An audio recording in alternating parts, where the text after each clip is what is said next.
ವರ್ಷದಲ್ಲಿ 5 ಭರವಸೆಗಳನ್ನ ಈಡೇರಿಸಿ ನುಡಿದಂತೆ ನಡೆದಿದ್ದೇವೆ ಎನ್ನುವಂತ ವಾಕ್ಯವನ್ನು ಸಾಬೀತು ಮಾಡಿತ್ತು ಕಾಂಗ್ರೆಸ್ ಸರ್ಕಾರ. ಅದರಲ್ಲಿ ವೆಂಕಟೇಶ್ ಅವರ ಪಾಲು ಇದೆ. ಅವರು ಸರ್ಕಾರದ ಒಂದು ಭಾಗ, ಅವರು ಶಾಸಕರು ಸರ್ಕಾರದ ಒಂದು ಭಾಗ, ಅವರು ಮಾತನಾಡಿಸಿಕೊಂಡಿದ್ದಾರೆ.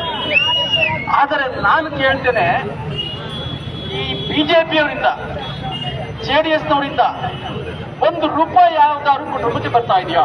ಇಲ್ಲ. ಕಾಂಗ್ರೆಸ್ನಿಂದ ಇವತ್ತಿಷ್ಟು ಬರ್ತಾ ಇದೆ. ಬಸ್ ಫ್ರೀ, 10 kg ಅಕ್ಕಿ ಫ್ರೀ, ಕರೆಂಟ್ ಫ್ರೀ, 2,00,000 ದುಡ್ಡು, ಶಕ್ತಿ ಬಸ್ಸು. ಸರಾಸರಿ ಒಂದು ಕುಟುಂಬಕ್ಕೆ 5,500 6,000 ಇವತ್ತು ತಲುಪ್ತಾ ಇದೆ. ಜೆಡಿಎಸ್ ಇಂದ ಬಿಜೆಪಿಯಿಂದ ಯಾವ್ದಾದ್ರು ಕುಟುಂಬಕ್ಕೆ ₹1 ತಲುಪ್ತಾ ಇದೆಯಾ? ಇಲ್ಲ. ಮತ್ತೆ ಯಾವ ಇದ್ರ ಮೇಲೆ ಅವ್ರು ಓಟ್ ಕೇಳ್ತಾರೆ? ಯಾವ ಆಧಾರದ ಮೇಲೆ ಓಟ್ ಕೇಳ್ತಾರೆ ಅಂತ ಬೇಕಲ್ಲ? ಸುಳ್ಳಿನ ಆಧಾರದ ಮೇಲೆ ಏನಾದ್ರು ಕೊಟ್ಟಿದ್ರು ಕೇಳ್ರಪ್ಪ. ನೀವು ಒಟ್ಟು ಏನು ಕೊಟ್ಟಿಲ್ಲ, ಬರೀ ಪುಕ್ಷಟೆ ಕೇಳಿ, ಪುಕ್ಷಟೆ ಓಟ್ ಕೇಳ್ತಿರಲ್ಲ. ಎಷ್ಟು ಸುಳ್ಳು ಹೇಳ್ತೀರಿ ನೀವು ಅಂತ ಕೇಳಬೇಕು ನಮ್ಮವರು. ಅದನ್ನೇ ಆಗಲ್ಲ ಕೇಳಿದ್ರೆ ಓಟೇ ಕೇಳಲ್ಲ, ಓಟೇ ಕೇಳಲ್ಲ. ಅವ್ರು ಸರಿಯಾಗಿ ಕೇಳ್ಬೇಕು, ನಮ್ಮವ್ರು ಕೇಳಲ್ಲ. ಅವರು ಪುಕ್ಷಟೆ ಕೇಳ್ತಾರೆ, ಅವರು ಪುಕ್ಷಟೆ ಸುಳ್ಳು ಹೇಳ್ತಾರೆ, ಅದನ್ನು ಮಾತನಾಡ್ತಾರೆ. ಆಮೇಲೆ ಈಗ ನಮ್ಮ ನಾಯಕರಾದಂತಹ ಮಲ್ಲಿಕಾರ್ಜುನ ಖರ್ಗೆ ಅವರು ಮತ್ತು ಈ ದೇಶದ ಅತ್ಯುನ್ನತ ನಾಯಕರಾದಂಥ, ಭರವಸೆ ನಾಯಕರಾದಂಥ ರಾಹುಲ್ ಗಾಂಧಿ ಅವರು ಈಗ ಒಂದು ಸಹಿಯನ್ನ, ಇಬ್ಬರು ಒಂದು ಗ್ಯಾರಂಟಿ ಕಾರ್ಡ್ಗೆ ಒಂದು ಸಹಿ ಮಾಡಿ ಮತ್ತೆ ನಮ್ಮ ರಾಜ್ಯದ ಭಾರತ ಸರ್ಕಾರ ಬಂದ್ರೆ ಒಂದು ಕುಟುಂಬಕ್ಕೆ ₹1,00,000 ವರ್ಷಕ್ಕೆ ಕೊಡ್ತೇವೆ. ತಿಂಗಳಿಗೆ ₹8,333 ಆಗುತ್ತೆ. ಮುಂದೆ ಇದೊಂದು 5,500, ಅದೊಂದು 8,500, ₹13,000 ಅಂತಂದ್ರೆ ಅದಕ್ಕೆ 14,000 ನೀವು ಏನೋ ಮಾಡ್ತಿದ್ರು ನಿಮ್ಮ ಮನೆಗೆ ಬಂದ್ಬಿಡುತ್ತೆ. ಅವ್ರು ಕೊಟ್ಟಿದ್ದೇನು? ಖಾಲಿ ಪುಕ್ಷಟೆ ಅಕೌಂಟ್, ಖಾಲಿ ಚಂಬು. ನಮ್ಮ ಕಾಂಗ್ರೆಸ್ನವರು ಎಲ್ಲ ಪತ್ರಿಕೆಗಳು ಹೇಳಿದಾರೆ ನೋಡಿ, ಮೋದಿ ಅವರು ಚಂಬು ಕೊಟ್ಟಿದ್ದಾರೆ ನಮಗೆ ಭಿಕ್ಷೆ 3 ರಾಮ ಹೊಡ್ಕೊಂಡು ಹೋಗಿ ಅಂತ, ಗೋವಿಂದ ಗೋವಿಂದ ಅಂತ ಹೇಳ್ಬಿಟ್ಟು ಭಿಕ್ಷೆ ಬೇಡುವಂತ ಚಂಬನ್ನ ಕೊಟ್ಟಿದ್ದಾರೆ ಅನ್ನುವಂಥದ್ದನ್ನ ನಮ್ಮ ಪಕ್ಷ ನಿನ್ನೆ ಎಲ್ಲ ಪತ್ರಿಕೆಗಳಲ್ಲಿ ಪ್ರಚಾರ ಮಾಡಿದೆ. ಈ ಖರ್ಗೆ ಅವರು ನೀರಾವರಿ ಸಚಿವರಾಗಿದ್ದಾರೆ. ಒಪ್ಪಂದ ಪತ್ರದ ಬಗ್ಗೆ ವಂದಿಸಲು ಇನ್ಸ್ಟ್ರಕ್ಷನ್ ಶಾಸಕರೇ, ನೀರಾವರಿ ಸಚಿವರಾದಾಗ ಒಪ್ಪಂದ ಪತ್ರ ಮಾಡಬೇಕಲ್ಲ. ಇವಾಗ ಭದ್ರಾ ನೀರು ಕೊಡ್ತೀನಿ ಅಂತ, ಎಲ್ಲಿಯ ಭದ್ರಾ, ಎಲ್ಲಿಯ ಮುದೋಡು, ಎಲ್ಲಿಯ ಪಾವಗಡ, ಎಲ್ಲಿಯ ಚಿತ್ರದುರ್ಗ, ಎತ್ತಲಂದೆತ್ತ ಸಂಬಂಧವಯ್ಯ ಅನ್ನೋ ಹಾಗೆ ಅಲ್ಲ. ಅವರಿಗೂ ಪಾವಗಡಕ್ಕೂ ಅವರಿಗೂ ಭದ್ರೆಗೂ ಸಂಬಂಧನೇ ಇಲ್ಲ. ಪಾಪ ನಾರಾಯಣ ಸ್ವಾಮಿ ಅವರು ಕಳೆದ ಸಾರಿ ಭಾಷಣ ಮಾಡಿದ್ದು, ಮೈಕ್ ಸಿಕ್ತರು ಅಂದ್ರೆ ದುರ್ಯೋಧನ ಪಾತ್ರ ಮಾಡ್ತಾರೆ, ರಾಮನ ಪಾತ್ರನೂ ಮಾಡ್ತಾರೆ, ಎಲ್ಲದನ್ನೂ ಮಾಡ್ಬಿಡ್ತಾರೆ. ಏಕಪಾತ್ರ ಅಭಿನಯ. ಕೌರವರ ಪಾತ್ರನೂ ಮಾಡ್ತಾರೆ. ಗುಡುಗು ಸಿಡಿಲು ಎಲ್ಲ ಬಂದ್ಬಿಡುತ್ತೆ ಭಾಷಣದಲ್ಲಿ, ಮಳೆ ಮಾತ್ರ ಬರೋದಿಲ್ಲ. ಗುಡುಗು ಸಿಡಿಲು ಎಲ್ಲ ಬಂದ್ಬಿಡುತ್ತೆ, ರಾಮ ರಾವಣ ಎಲ್ಲ ಬಂದ್ಬಿಡ್ತಾರೆ. ಆದರೆ ಹೇಳಿಕೊಡುವಂತಹ ಆಗಿಲ್ಲ.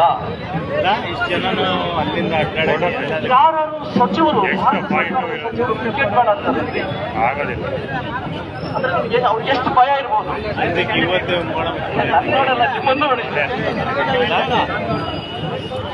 ಅವರು ಯಾರು ಕೂಡ ಭಯ ಇಲ್ಲ, ಕೆಲಸ ಮಾಡಲಿಲ್ಲ, ಯಾರ ಜೊತೆಗೂ ಸಂಪರ್ಕ ಮಾಡಲಿಲ್ಲ, ಯಾರು ಶುರು ಮಾಡಲಿಲ್ಲ. ಅವರು ಸ್ವತಃ ಅವರಿಗೆ ತಾನಾಗಿಯೇ ಭಯ ಪ್ರಾರಂಭವಾಯಿತು.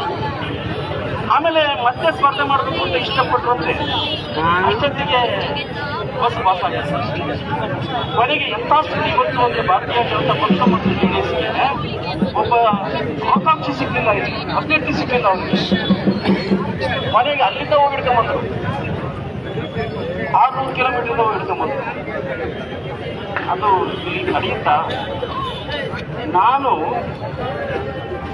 ಮಾತ್ರ ಹುಲ್ಲಾಗು ಬೆಟ್ಟದಲ್ಲಿ ಮನೆಗೆ ಮಲ್ಲಿಗೆಯಾಗು, ಕಲ್ಲಾಗು ಕಷ್ಟಗಳ ಮಳೆಯ ಬೆಲ್ಲ ಸಕ್ಕರೆಯಾಗು ದೀನ ದಲಿತರಿಗೆ ಎಲ್ಲರೊಳಗೊಂದಾಗು ಮಂಕುತಿಮ್ಮ ಅಂತ ನಾಟಕದಲ್ಲಿ ಬರುತ್ತೆ. ಟಿವಿಜಿಯವರ ಕಥೆಯಲ್ಲಿ ನನ್ನ 10 ವರ್ಷಗಳ ಸೇವೆ ಎಲ್ಲರೊಳಗೊಂದಾಗಿ ಬೆಳೆದಿದ್ದೇನೆ. ಎಲ್ಲ ಸಮಾಜದಲ್ಲೂ ನಾನು ಒಬ್ಬ ಮಗನಾಗಿ ಬೆಳೆದಿದ್ದೇನೆ. ಇಡೀ 8 ಕ್ಷೇತ್ರದಲ್ಲಿ ಪಕ್ಷದ ಮುಖಂಡರಾಗಿರ್ಬೋದು, ಪಕ್ಷದ ಶಾಸಕರಾಗಿರ್ಬೋದು, ಎಲ್ಲೂ ನನ್ನವರು ಅಂತ ನಾನು ನೋಡಿಲ್ಲ. ಎಲ್ಲರೂ ನನ್ನವರೇ. ಸರ್ವ ಜನಾಂಗದ ಶಾಂತಿಯ ತೋಟ. ನಾನು ಮಾದಿಗ ಸಮಾಜದಲ್ಲಿ ಹುಟ್ಟಿದ್ದೇನೆ ಎನ್ನುವ ಹೆಮ್ಮೆ ಇದೆ. ಆದರೆ ಬೆಳೆಯುತ್ತಾ ಬೆಳೆಯುತ್ತಾ ಬೆಳೆಯುತ್ತಾ ವಿಶ್ವ ಮಾನವನಾಗಿ ಬೆಳೆದಿದ್ದೇನೆ. ಹುಟ್ಟುತ್ತಾ ಒಂದು ಜಾತಿಯಲ್ಲಿ ಹುಟ್ಟಿದ್ದೇವೆ. ಆದರೆ ಸಂವಿಧಾನದ ಪ್ರಕಾರ ಕೆಲಸ ಮಾಡುವಂತ ಸಂದರ್ಭದಲ್ಲಿ ನಾವು ಎಲ್ಲ ಸಮಾಜದವರು ನಮ್ಮವರು ಎನ್ನುವಂತ ಭಾವನೆ ಇಟ್ಟುಕೊಂಡು ಬೆಳೆಯಬೇಕು. ಅದು ಬಾಬಾ ಸಾಹೇಬ್ ಅಂಬೇಡ್ಕರ್ ಅವರಿಗೆ ಕೊಟ್ಟಂತ ಗೌರವ. ಯಾಕೆಂದ್ರೆ ಅವರು ಬರೆದಂತ ಸಂವಿಧಾನದಲ್ಲಿ ನಾವು ಕೆಲಸ ಮಾಡ್ತಾ ಇದ್ದೇವೆ. ಎಲ್ಲರೂ ನಮ್ಮವರೇ. ಹಿಂದೂ, ಮುಸ್ಲಿಂ, ಕ್ರೈಸ್ತರು, ಜೈನರು ಎಲ್ಲರೂ ನಮ್ಮವರೇ. ಆ ರೀತಿಯಾಗಿ ಕೆಲಸ ಮಾಡಿ 10 ವರ್ಷಗಳ ಕಾಲ ನಿಮ್ಮೆಲ್ಲರ ಆಶೀರ್ವಾದದಿಂದ ಲೋಕಸಭೆಗೆ ಪ್ರವೇಶ ಮಾಡಿ 5 ವರ್ಷಗಳ ನನ್ನ ಸೇವೆಯಲ್ಲಿ ಸುಮಾರು 87% ನನ್ನ ಹಾಜರಿ ಇದೆ. ಪಾರ್ಲಿಮೆಂಟಲ್ಲಿ 63 ಸಾರಿ ಪಾರ್ಲಿಮೆಂಟಿನಲ್ಲಿ ಮಾತನಾಡಿದ್ದೇನೆ. 580 ಹಾಕಿದ್ದೇನೆ. ಹೇಳಿ ನೋಡೋಣ, ಇಲ್ಲಿ ಸಂಸದರಾದ್ರೂ ಅಷ್ಟು ಲೆಕ್ಕ ಕೊಡಲಿ. ಯಾವುದು ಸುಳ್ಳಲ್ಲ. ವೆಬ್ಸೈಟ್ ಬಟನ್ ಒತ್ತಿದ್ರೆ ಲೋಕಸಭೆ ಬಟನ್ ನಿಮಗೆ ಗೊತ್ತಾಗುತ್ತೆ. ಸುಳ್ಳು ಹೇಳೋಕ್ಕಾಗೋದಿಲ್ಲ. ಯಾರ್ಯಾರು ಸಂಸದರಾದರೂ ಎಷ್ಟು ಸಾರಿ ಅವರ ಬದ್ಧತೆಯನ್ನು ತೋರಿಸಿದ್ದಾರೆ ಅಂತದ್ದನ್ನು ಹೇಳಬೇಕಲ್ಲ. ಈ ಸಂಸದರು ಎಷ್ಟು ಸರಿಯಾಗಿ ಮಾತನಾಡಿದ್ದಾರೆ, ಅವರ ಹಾಜರಾತಿ ಸಂಖ್ಯೆ ಏನು, ಅದನ್ನೆಲ್ಲ ಪ್ರಶ್ನೆ ಮಾಡಬೇಕಾಗುತ್ತೆ. ಆ ರೀತಿಯಾಗಿ ನಾನು ಕೆಲಸ ಮಾಡಿ ಇವತ್ತು 5 ವರ್ಷಗಳ ಕಾಲ ನಾನು ಚುನಾವಣೆಯಲ್ಲಿ ಪರಾಭವಗೊಂಡರೂ ಸಹ ಬೆನ್ನು ತೋರಿಸಿ ಓಡಿ ಹೋಗದೆ ಇದ್ದ ಊರಲ್ಲೇ ಸೋಲೆ ಗೆಲುವಿನ ಮೆಟ್ಟಿಲು ಎಂಬುವಂತ ಆಧಾರದ ಮೇಲೆ ಚಿತ್ರದುರ್ಗ ಜಿಲ್ಲೆಯಲ್ಲಿ ಕೆಲಸ ಮಾಡಿದ್ದೇನೆ. ಅದೇ ನನ್ನ ಆತ್ಮಸ್ಥೈರ್ಯ. ಇವತ್ತು ಎಲ್ಲಾದ್ರೂ ಸಹ ಚಂದ್ರಪ್ಪ ಒಳ್ಳೆಯಪ್ಪ ಅಂತ ಹೇಳ್ತಾರೆ. ಅನ್ಯ ಪಕ್ಷದವರು, ಬೇರೆ ಪಕ್ಷದವರು ಸಹ ಒಂದು ಟೀಕೆಯನ್ನ ಇಲ್ಲಿವರೆಗೂ ನನ್ನ ಮೇಲೆ ಮಾಡಲಿಲ್ಲ. ನಾನು ಆ ರೀತಿ ನಡ್ಕಡ್ಲಿಲ್ಲ. ನಿಮ್ಮೊಳಗೆ ಒಬ್ಬನಾಗಿ ಬದುಕಿದ್ದೇನೆ. ಆದ್ದರಿಂದ ನಾನು ಧೈರ್ಯದಿಂದ ಮತವನ್ನು ಕೇಳಬಹುದು. ಇವತ್ತು ನಮ್ಮ ನಾಯಕರು, ನಾನು ಸೇರಿ ನಮ್ಮ ನಾಯಕರು ಹೆಮ್ಮೆ. ಕೆಲವರು ಹೇಳ್ತಾರೆ, ಎಲ್ಲ ಒಂದಷ್ಟು ಜನ JDS-ನವರು, BJP-ನವರು ಗೊತ್ತಾಗ ಯಾರು ನಿಮ್ಮ ಕ್ಯಾಂಡಿಡೇಟ್ ಅಂತ ಕೇಳಿದಾಗ ಚಂದ್ರಪ್ಪ ಅಂದ್ರೆ ಒಳ್ಳೆಯಪ್ಪ ಅಂತ. ನಮ್ಮ ಪಕ್ಷದ ಮುಖಂಡರು ಹೇಳ್ತಾರೆ, ಅಲ್ಲ ನಾವೆಲ್ಲ ಪಕ್ಷದಲ್ಲಿ ಕೊಟ್ಟಿದ್ವಿ, ನಿಮ್ಮ ಅಭ್ಯರ್ಥಿ ಯಾರು ಚಂದ್ರಪ್ಪ ಅಂದ್ರೆ JDS ಹೋಗ್ತಾರೆ, BJP ಹೇಳ್ತಾರೆ. ಹೇಳಿ,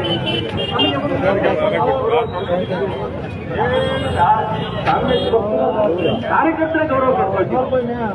ನಾವ್ಯಾರು ಜಾತಿ ಮಾಡೋದಿಲ್ಲ, ಕುಲ ಮಾಡೋದಿಲ್ಲ, ಮತ ಮಾಡೋದಿಲ್ಲ. ಅಭಿವೃದ್ಧಿ ಮತ್ತು ಸಂವಿಧಾನ ಮತ್ತು ಜಾತ್ಯತೀತ ತತ್ವ, ಇದರ ಮೇಲೆ ನಾವು ಬಂದಿರುವಂಥದ್ದು ನಮ್ಮ ಧರ್ಮ. ಪಾವಗಡ ಅಂದ್ರೆ ಕಾಂಗ್ರೆಸ್ ಒಂದು ಪಾವಗಡ.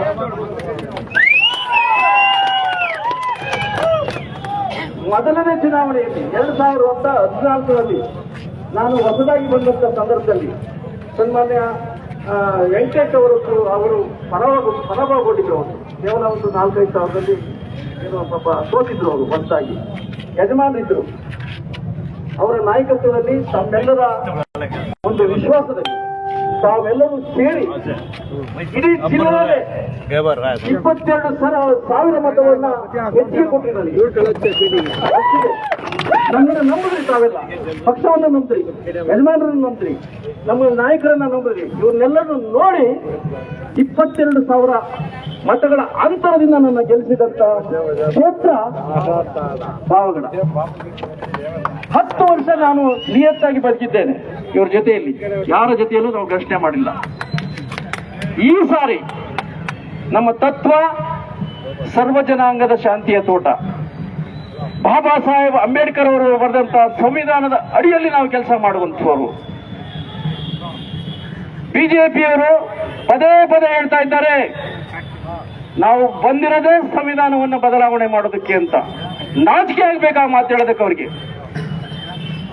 ಸಂವಿಧಾನದ ಅಡಿಯಲ್ಲಿ ನೀವು ಪ್ರಧಾನಿಯಾಗಿ, ಸಂವಿಧಾನದ ಅಡಿಯಲ್ಲಿ ನೀವು ಮುಖ್ಯಮಂತ್ರಿಗಳಾಗಿ, ಸಂವಿಧಾನದ ಅಡಿಯಲ್ಲಿ ನೀವು ಶಾಸಕರಾಗಿ, ಸಚಿವರಾಗಿ ನಾವು ಬಂದಿರೋದೇ ಸಂವಿಧಾನ ಬದಲಾವಣೆ ಮಾಡೋಕೆ ಅಂತ ಹೇಳ್ತಾರಲ್ಲ, ನಾಚಿಕೆ ಆಗಲ್ವಾ ನಿಮಗೆ ಅನ್ನುವಂಥ ಮಾತನ್ನ ನಾವು ಕ್ವಶನ್ ಮಾಡಬೇಕಾಗಿದೆ. ಇವತ್ತು ಸಂವಿಧಾನ ಉಳಿಬೇಕು ಅಂದ್ರೆ ಕಾಂಗ್ರೆಸ್ ಪಕ್ಷ ಈ ದೇಶದ ನೇತೃತ್ವವನ್ನು ಹಿಡಿಬೇಕಾಗುತ್ತೆ. ರಾಹುಲ್ ಗಾಂಧಿಯವರು ಪ್ರಧಾನಿ ಆಗ್ಬೇಕಾಗ್ತದೆ. ಇಲ್ಲದೆ ಹೋದರೆ ಈ ಚುನಾವಣೆ ಅಂತ್ಯ, ಮುಂದೆ ಚುನಾವಣೆ ಆಗೋದಿಲ್ಲ. ಒಂದು ರೀತಿಯ ಬ್ರಿಟಿಷ್ ಗವರ್ಮೆಂಟ್ ಬರುತ್ತೆ. ಕಾಂಗ್ರೆಸ್ ನೇತೃತ್ವದ ಸರ್ಕಾರ ಬರದೆ ಹೋದ್ರೆ ಮುಂದೊಂದು ದಿನ ಈ ದೇಶಕ್ಕೆ ಮನುವಾದಿಗಳು ಆಡಳಿತ ಮಾಡ್ತಾರೆ. ಸರ್ವ ಜನಾಂಗದ ಶಾಂತಿಯ ತೋಟ ಉಳಿಯೋದಿಲ್ಲ.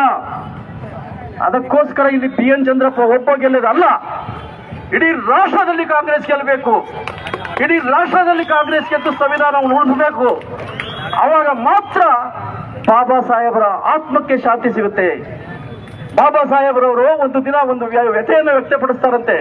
ಅವ್ರು PS ಹತ್ರ ಹೇಳ್ತಾರೆ, ಅಲ್ಲಪ್ಪ, ಇಷ್ಟೊಂದು ಕಷ್ಟಪಟ್ಟು, ಇಷ್ಟೊಂದು ವಿರೋಧಿಗಳ ಮಧ್ಯೆನೂ ನಾನು ಕಷ್ಟಪಟ್ಟು ಸಂವಿಧಾನವನ್ನು ಬರದೆ, ಆದರೆ ಈ ಸಂವಿಧಾನ ಅನುಷ್ಠಾನ ಮಾಡುವಂತವ್ರ ಕೈಲಿದ್ರೆ ಮಾತ್ರ ಸಂವಿಧಾನಕ್ಕೆ ಬೆಲೆ ಬರುತ್ತದೆ. ಅನುಷ್ಠಾನ ಮಾಡುವ ವಿರೋಧಿಗಳಿದ್ರೆ ನಾನು ಇಷ್ಟು ಕಷ್ಟಪಟ್ಟು ಬರೆದಂತ ಸಂವಿಧಾನ ಅರ್ಥನೇ ಇರೋದಲ್ರಿ. ಸಮಾನತೆ ಇಲ್ಲದ ಸಂವಿಧಾನವೇ ಅಲ್ಲ. ಎಲ್ಲರಿಗೂ ಸಮಾನತೆ ಬರಬೇಕು ಅನ್ನುವಂತ ಉದ್ದೇಶದಿಂದ, ಸದುದ್ದೇಶದಿಂದ ಸಂವಿಧಾನವನ್ನು ಬರೆದಿದ್ದೇನೆ. ಇದು ಏನಾದ್ರು ದೇಶದ್ರೋಹಿಗಳ ಕೈಲಿ, ಮನುವಾದಿಗಳ ಕೈಲಿ ಸಿಕ್ಕರೆ ನಾನು ಇಷ್ಟು ಕಷ್ಟಪಟ್ಟು ಬರೆದಂತಹ ಸಂವಿಧಾನಕ್ಕೆ ಅರ್ಥವೇ ಇಲ್ಲ ಅನ್ನುವಂತ ವ್ಯಥೆಯನ್ನು ಮಾಡಿದ್ರಂತ ಹೊತ್ತು. ಅದು ಈ ಬಿಜೆಪಿ ಗೌರ್ಮೆಂಟ್ ಬರುತ್ತೆ ಅನ್ನುವಂತ ಕಲ್ಪನೆ ಇತ್ತು ಅಂತ ಕಾಣುತ್ತೆ ಬಾಬಾ ಸಾಹೇಬ್ರವ್ರಿಗೆ. ಇವತ್ತು ಸಂವಿಧಾನ ಇಕ್ಕಟ್ಟಿನಲ್ಲಿ ಸಿಕ್ಕಿ ಉಸಿರುಗಟ್ಟಿದ ವಾತಾವರಣದಲ್ಲಿದೆ ಸಂವಿಧಾನ. ಆ ಸಂವಿಧಾನವನ್ನು ನಾವು ರಕ್ಷಿಸಬೇಕು ಅಂದ್ರೆ ಪ್ರತಿಯೊಬ್ಬ ಮತದಾರರು ಜಾತ್ಯತೀತ ತತ್ವದ ಕಾಂಗ್ರೆಸ್ ಪಕ್ಷಕ್ಕೆ ಮತವನ್ನು ಕೊಟ್ಟಾಗ ಮಾತ್ರ ಸಂವಿಧಾನ ಉಳಿಯಕ್ಕೆ ಸಾಧ್ಯ ಇಲ್ಲ. ಇಲ್ಲದೆ ಹೋದ್ರೆ ಸಂವಿಧಾನ ಸಾಧ್ಯ ಇಲ್ಲ. ಆದ್ರಿಂದ ಇದೊಂದು ಮಹತ್ತರವಾದಂತ ಚುನಾವಣೆ ಬಂಧುಗಳೇ. ಸಂವಿಧಾನ ಇಲ್ಲ ಅಂದ್ರೆ ನಾವು ಮುಂದಿನ ಮಕ್ಕಳಿಗೆ ವಿಷ ಹಾಕ್ತೇವೆ, ದ್ರೋಹ ಮಾಡ್ತೇವೆ. ನಾವೇನೋ ಹೋಗ್ಬಿಡ್ತೀವಿ, ಸತ್ತೋಗ್ಬಿಡ್ತೀವಿ. ಮುಂದಿನ ಮಕ್ಕಳಿಗೆ ಏನಂಗಾರೆ ನಾವು ಬ್ರಿಟಿಷ್ ಗೌರ್ಮೆಂಟ್ ಕೊಟ್ಟು ಹೋಗ್ಬೇಕಾ? ಮನುವಾದಿಗಳ ಕೈಲಿ ಸಂವಿಧಾನ ಕೊಟ್ಟು ಹೋಗ್ಬೇಕಾ ನಾವು? ಆದ್ರಿಂದ ಇದೊಂದು ಮಹತ್ತರವಾದ ಚುನಾವಣೆ. ಪ್ರತಿಯೊಬ್ಬರು ಯೋಚನೆ ಮಾಡಿ, ನಾನು ಗೆಲ್ಲದ ಮುಖ್ಯ ಅಲ್ಲ, ಒಬ್ಬ ಸಂಸದ ಗೆಲ್ಲದ ಮುಖ್ಯ ಅಲ್ಲ, ಸಂವಿಧಾನ ಗೆಲ್ಲಬೇಕು. ಈ ಚುನಾವಣೆಯಲ್ಲಿ ಸಂವಿಧಾನ ಗೆಲ್ಲಬೇಕು, ಸಂವಿಧಾನ ಗೆಲ್ಲಬೇಕು, ಸಂವಿಧಾನ ಗೆಲ್ಲಬೇಕು. ಅದಕ್ಕೋಸ್ಕರ ಕಾಂಗ್ರೆಸ್ಗೆ ಮತ ಕೊಡಬೇಕು ಅನ್ನುವಂತ ಪ್ರಾರ್ಥನೆಯನ್ನ ಮಾಡಿ, ನಮ್ಮ ಮಂದಕೃಷ್ಣ ಅವರು ವ್ಯಾಪಾರ ಆಗ್ಬಿಟ್ಟಿದ್ದಾರೆ ಬಿಡಿ. ಅವರು ಸುಮಾರು 30-35 ವರ್ಷ ಶೋಷಿತ ವರ್ಗದ ನಾಯಕನಾಗಿ ಬೆಳೆದು ಇವತ್ತು ಒಬ್ಬ ಮೋದಿಯವರ ಪರವಾಗಿ ಕ್ಯಾನ್ವಾಸಿಗೆ ಬರ್ತಾರಲ್ಲ, ಅವ್ರ ಬಗ್ಗೆ ನಾವೇನು ಹೇಳೋದು? ಅರೆ ಏನ್ರಿ ನಿಮ್ಮ ಹೋರಾಟದ ಫಲ? ನಿಮ್ಮ ಬಗ್ಗೆ ಅನುಮಾನ ಬಂದಿದೆ ಇವತ್ತು ದೇಶದ ಜನಕ್ಕೆ. ಒಬ್ಬ ಹೋರಾಟಗಾರರು, ಒಬ್ಬ ಅಧಿಕಾರ ಮೋದಿಯವರ ಕೈಲಿ, ಅದು ಮನುವಾದಿಯ ಪ್ರಧಾನಮಂತ್ರಿ ಕೈಲಿ ನೀವು ಇದ್ದೀರಲ್ಲ, ನಿಮ್ಮ ಬಗ್ಗೆ ನಾವು ಏನು ಯೋಚನೆ ಮಾಡಬೇಕಾಗಾದ್ರೆ? ನಿಮ್ಮ ಬಗ್ಗೆ ಗೌರವ ಇದೆ ನಮಗೆ. ಮಂದಕೃಷ್ಣ ಮಾದಿಗರ ಬಗ್ಗೆ ಗೌರವ ಇದೆ ನಮಗೆ. ನಿಮ್ಮ ಹೋರಾಟದ ಬಗ್ಗೆ ಗೌರವ ಇದೆ. ನೀವು ಯಾಕೆ ಒಂದು ಪಕ್ಷವನ್ನ ನೀವು ಆಯ್ಕೆ ಮಾಡ್ಕೊಂಡ್ರಿ?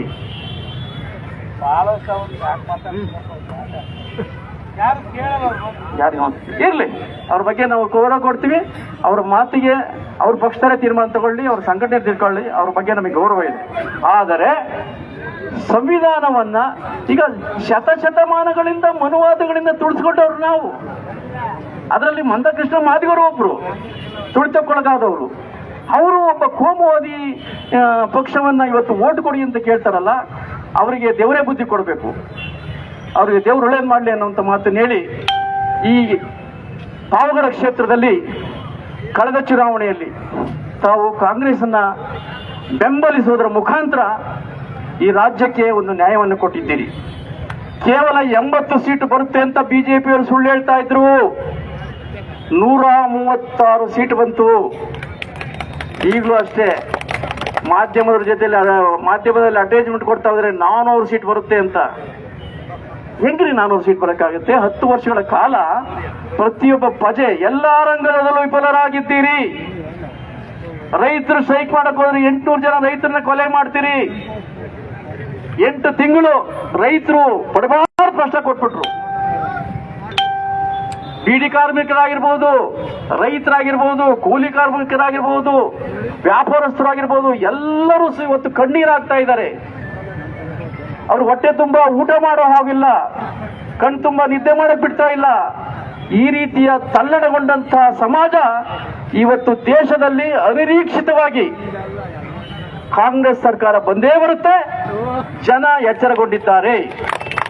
ಅದಕ್ಕೋಸ್ಕರ ಸಂವಿಧಾನದ ಉಳಿಗೋಸ್ಕರ ಹಿಂದೂಗಳು, ಮುಸಲ್ಮಾನರು, ಕ್ರೈಸ್ತರು, ಬೌದ್ಧರು, ಜೈನರು ಒಂದೇ ತಾಯಿಯ ಮಕ್ಕಳ ಹಾಗೆ ಬದುಕಬೇಕು ಅನ್ನೋದಾದ್ರೆ ಕಾಂಗ್ರೆಸ್ ಪಕ್ಷಕ್ಕೆ ಓಟು ಬಂದೇ ಬರುತ್ತೆ ಅನ್ನುವಂಥ ನಂಬಿಕೆಯಿಂದ ಇವತ್ತು ನಾವು ಬಂದಂತ ಸಂದರ್ಭದಲ್ಲಿ ಸನ್ಮಾನ್ಯ ಹಿರಿಯರಾದಂಥ ನಮ್ಮ ಪೂಜ್ಯರಾದಂಥ ವೆಂಕಟರಮಣಪ್ಪನವರ ನೇತೃತ್ವದಲ್ಲಿ, ಯುವ ನಾಯಕ ವೆಂಕಟೇಶ್ ಅವರ ನೇತೃತ್ವದಲ್ಲಿ, ನಮ್ಮ ಪಕ್ಷದ ಎಲ್ಲ ನಾಯಕರ ಒಂದು ಆಶ್ರಯದಲ್ಲಿ, ನಿಮ್ಮೆಲ್ಲರ ನೇತೃತ್ವದಲ್ಲಿ, ನಮ್ಮ ಪಕ್ಷದ ಎಲ್ಲ ನೇತೃತ್ವದಲ್ಲಿ ಇವತ್ತು ಸಭೆ ಅತ್ಯಂತ ಸಡಗರ, ಸಂಭ್ರಮ, ಪ್ರೀತಿಯಿಂದ ಇವತ್ತು ನಡೆದಿದೆ. ಈ ಪ್ರೀತಿ ಮತವಾಗಿ ಪರಿವರ್ತನೆಯಾಗಿ ಬರುವಂತ ಚುನಾವಣೆಯಲ್ಲಿ ಹೆಚ್ಚಿನ ಮತ ಬರುತ್ತೆ ಅನ್ನುವಂತ ಆಶೆಯಿಂದ ನಾನು ಮಾತನಾಡಿ 26ನೇ ತಾರೀಕು ನಡೆಯುವಂತ ಮಹಾಚುನಾವಣೆಯಲ್ಲಿ ತಮ್ಮೆಲ್ಲರ ಮತವನ್ನ ಕೊಡಿಸುವುದರ ಮುಖಾಂತರ ಕೊಟ್ಟು ಈ ದೇಶದ ಸಂವಿಧಾನವನ್ನ ಉಳಿಸಬೇಕು ಅನ್ನುವಂತ ಪ್ರಾರ್ಥನೆಯನ್ನ ಮಾಡಿ ನಮ್ಮ ಮತ್ತೊಮ್ಮೆ ನಿಮಗೆ ನಮಸ್ಕಾರವನ್ನು ಮಾಡಿ ನನ್ನ ಮಾತನ್ನು ಮುಗಿಸ್ತೇನೆ. ನಮಸ್ಕಾರಗಳು. ಎಲ್ಲರೂ ಟೋಲ್ ಗೇಟ್ ವರೆಗೂ ಬರಬೇಕು. ಪ್ರಶ್ನೆಯಲ್ಲಿ ದಯವಿಟ್ಟು ಎಲ್ಲರೂ ಬರಬೇಕು.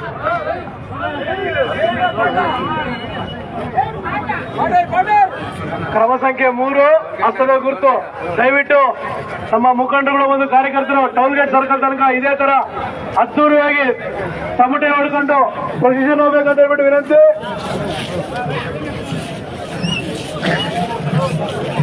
बोलो कांग्रेस पार्टी की